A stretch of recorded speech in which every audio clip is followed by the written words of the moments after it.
Evaluating when and where to take closers might be one of the more difficult things in any fantasy draft. We're here to help you out on that, specifically Drew Silva, who has come up with his tiers for closers and relievers out there.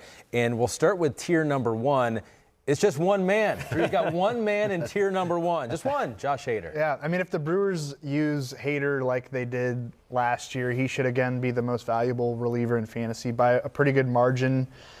He has a 2.42 ERA, 0.85 WHIP, and 349 strikeouts in only 204 innings since breaking into the majors. I don't love K per 9 as a stat, especially for relief pitchers, but his was 16.4 last year. Wow.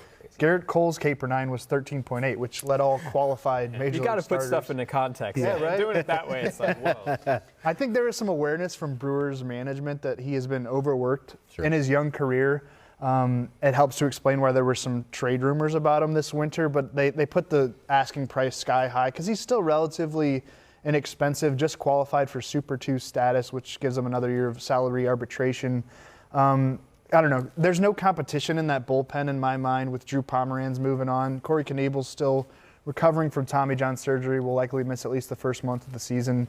David Phelps and Brent Suter don't scare me for stealing save chances. I think Hader, number 1 off the board. So if that's the case, and you see this in football from time to time when you have a tight end like Rob Gronkowski who's better than everyone else, you draft him earlier. So, I mean, how high are you willing to take Josh Hader if you really do believe that he's head and shoulders above I think rest? I would go for him this year, and the reason I say that is because, I mean, just look at last year, after the first 10, 15 closers, it was just so wide open. We've seen so many pitchers end up getting save chances or, job changes or not even a set closer at all. So I think you want to start the year with a locked-in closer you feel good about, and I think that's the case. Modern bullpen management is really hard to track, and I say that as the guy who updates our bullpen report in the season pass. It's tough to keep up with. All right, let's go to tier 2. There's more than one man in tier 2. You got 5 of them right there. And Chris, I want to start with you on this one. You've got your sights set on Kirby Yates, who had a terrific season last year with 41 saves. Yeah, and it's no fluke. He was dominant in 2018. He was pretty darn good in 2017 as well.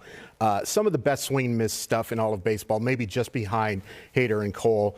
Going to miss bats throughout his career. I mean, there was a point where he was striking out 2 or 3 guys in something like 14 or 15 straight games. He's just really impressive. The other thing I like about him is that Padres team has improved, and I think he's going to get more save chances now. And a team that should play in some close games, which also helps. Wouldn't shock me if he was in that 45 to 50 range. He's really impressive, and even if he doesn't get into that save range, the strikeouts and the ERA are going to make him a dominant closer. One name I was surprised to see in there, DJ, from Drew, was Edwin Diaz in tier number 2. Did he make a huge mistake there, DJ? I know it does look funny after the nightmare season he just had, but keep this in mind. He threw just as hard last year as he did in 2018. So I know there was talk about maybe some sort of elbow issue. There was no surgery or anything over the offseason, so I think that's good news. His strikeout percentage was still among the best as far as relievers. Same goes for the swinging strike rate. The 2 major differences, of course, the control was way worse. Home run ball was insane against him. Gave up 15 homers in 58 innings last year, after allowing 15 combined in 139 and third innings between 2017 and 2018. So just a perfect storm of awful. It was the baseball, man. I mean, I hope so. I really think that the Mets hope so as well. It could be the same baseball in 2020. We just don't. It could be, but you look at the swing. You look at the swing and miss ability. I think you have to bank on the upside, and also relievers are just inherently unpredictable. ERAs we're operating in small sample size theater. The ERAs are going to fluctuate from year to year. He's got the stuff to be a top flight. Try telling that to a person who lost his league. Edwin Diaz. Don't worry about that sample size, but it certainly seems like a likely candidate for a bounce-back season. Let's go over to tier 3 now with Drew Silva's tiering of the closers. And the one at the bottom there kind of piques my interest there, Carlos Martinez. Yeah, he's an interesting one here in the 3rd tier, as we don't quite know what role he's going to have in St. Louis this year. He proved last season that he can be a very effective closer, but he wants to return to the starting rotation, and it sounds like the Cardinals are going to let him try. He alleviated a lot of the concerns about his pitching shoulder last season with the way he pitched down the stretch out of the bullpen. But yeah, that's something that has to be monitored throughout the spring, these kind of roles. It's why you should keep it locked on the Rotoworld Player News page, and why you should sign up for the draft guide and listen to the Rotoworld Baseball podcast. Seamless. We'll do the work for you. But if he's a starter, it's not like he loses all right, value. exactly. Yeah. Even if you draft him and thinking he's going to get you That's a good saves, point. if he could be an effective starter, I mean, that's where you really want him. That's where the Cardinals want him. I think as a fantasy baseball player, that's where you want him because you get the strikeouts, you get the wins. Hopefully you get a good ERA and whip. Chris, who are you looking at in Tier 3? I love Taylor Rogers, and Yes. I think one of the things that kind of gets lost with his season, which was fantastic, was he didn't have that closer role to begin the year. He was getting some saves, but they were kind of playing by committee type of thing. And then towards the end of the season, he really took over that role, and he was really impressive. For me, for closers, I always want teams that are going to be good. The Twins are pretty much guaranteed to be good this year with that lineup and their improved rotation. I think he has a really good chance to lead the AL in saves, and he's going to miss plenty of bats doing it. Yeah, 90 strikeouts in 69 innings last year, 75 strikeouts the year before. Yeah, he's going to be touching 100 strikeouts if he gets that kind of work. I don't know if it was the plan for him to be the Twins closer last year, but they have one now. Yeah. Yeah, absolutely. Yeah. Another thing with him is that I love closers who throw a lot of strikes, which is another reason why I love Yates.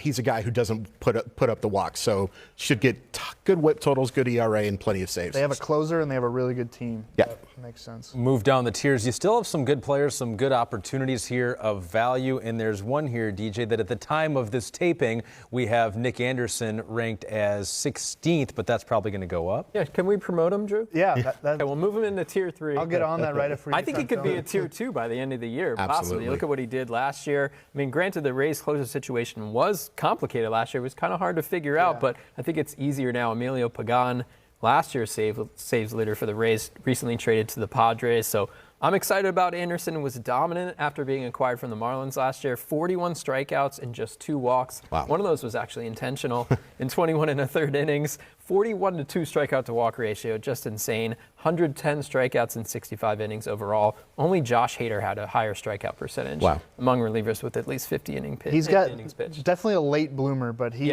passes the eye test. He's got the stuff. Fastball slider guy, throws hard, gets tons of swings and misses. He passes that eye test, and he's also, if you pay attention to the analytics, he is an analytical darling because of his ability to miss bats and the high spin rates. So, yeah, Anderson would be a guy really improved his value with this move. I'm curious, Drew, what you think's going on in Atlanta, because they had Melanson last year. I think he was 12 for 12 in save chances. Then they signed Will Smith this year. And so what are your thoughts on that? Will Smith also there in Tier 4, 20th overall. Signed a 3-year, $39 million free agent contract with the Braves in November. And yeah, right after that deal was finalized, there were reports saying that Mark Melanson was going to stay the closer leading into 2020. I'm just going to say, we'll see about that. Sure. Melanson's best days, I think, are probably, if not definitely, behind him. He looked shaky down the stretch last year. Racked up some saves, and they did trust him in the 9th inning a lot, and sometimes he got the job done, but it wasn't really pretty overall, especially during the postseason. And I think if Smith gets that job, and I think everybody believes that he will eventually, if not on opening day, he's going to be much more valuable than a 4th-tier closer on a Braves team that has a really good chance to repeat as NL East champ. I think the trouble with these closers and roles and all this kind of stuff, Will Smith is a superior pitcher. I think that's pretty clear at this point. But maybe you want him for those higher leverage situations in the 7th and 8th innings. Meanwhile, Melanson can come in, starting an inning with nobody on base. He can navigate through that. It's smart baseball strategy to just use your best pitchers when you're facing the best hitters. That seems pretty. Well, that makes sense. Doesn't it? That does make sense. Yeah, and I think it's worth be a manager. I think it's worth pointing out too. Even if Smith doesn't start the year as the closer, he can still provide fantasy relevance, especially because of his rates. He's going to miss plenty of bats, won't issue a ton of walks. I think he's going to be usable, and then I could see him, like we were talking about, taking over that save role when the games start mattering more. But absolutely. There's a lot of those type of guys, like setup men that can provide independent value in Tiers 5 and Tiers 6. Sure. They're good guys to hold in case there's a change in role. Yeah. So just to prove that Drew has done this work, here is Tier 5 and Tier 6 yet to come. And so there are some names here that who knows? What of these pitchers do you think most likely could jump up by the end of the year into a Tier 3 or 2? Can Joe Jimenez finally get it done? He's going to be the Tigers closer. They're not going to be a good team, but we've seen closers put up decent save totals on bad teams. Scott Oberg there with the Rockies. The Rockies said this week, we're taping this in mid-February, that Wade Davis is going to get another shot to be their closer. I don't think it's going to work. No. I think Oberg is a good pitcher. I love Oberg. Yeah, he tamed Coors Field last year. Michael Givens, another closer on a bad team there with the Orioles. These are guys who you kind of take a shot in the dark with.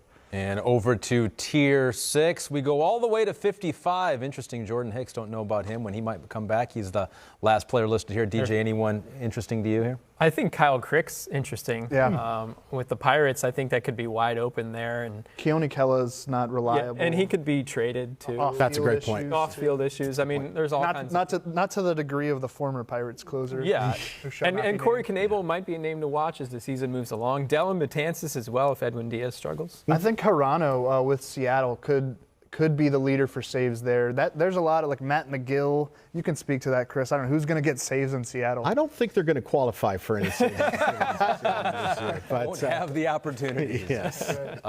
He has 14 more tiers there, but we'll stop it. We'll stop it. This is part 1. Yeah, this is part 1. For part 2, we go to our draft guide at rotoworld.com. Just follow me on Twitter. MLB Draft. Follow him on Twitter. All the projections and closers too. It changes, right? It could change from day to day, week to week. It's all updated over at rotoworld.com.